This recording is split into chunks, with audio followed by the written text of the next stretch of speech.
Hi, and welcome to the 14th week of the Alabama Weekly.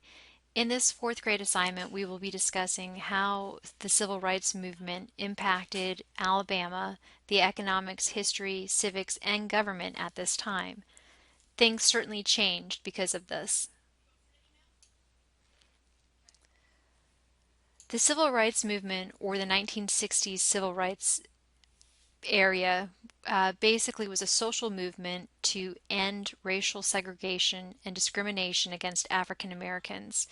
And at this time, African Americans in the South were not treated fairly. They were subjected to acts of violence. They were not granted the same rights. They were segregated in schools and in public transit.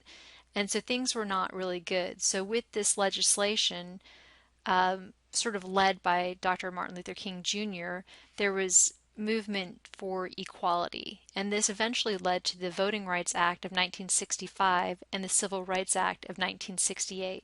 So it did take a while for things to get moving. One of the first things was the 1954 U.S. Supreme Court struck down the separate but equal doctrine, and they said that that was no longer acceptable.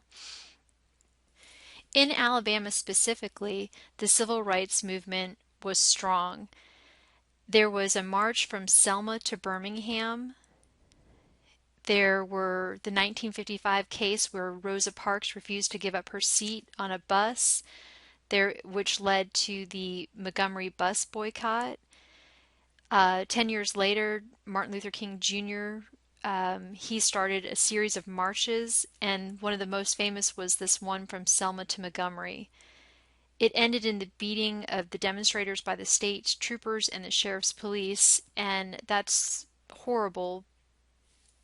However, the end effect was that civil rights, to a degree, was achieved, and this was pretty much supported by President Lyndon Johnson, who signed the Voting Rights Act to ensure that equality for all Americans existed.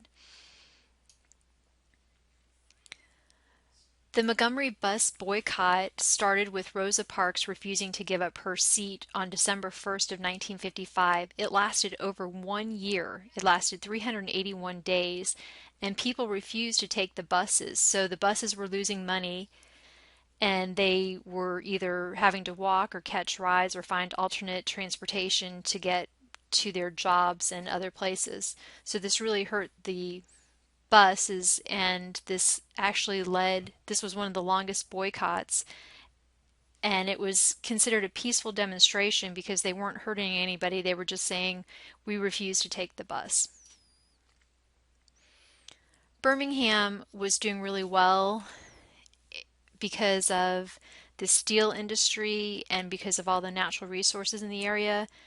And after World War II, it recovered. However, this was sort of a shaky relations were going on.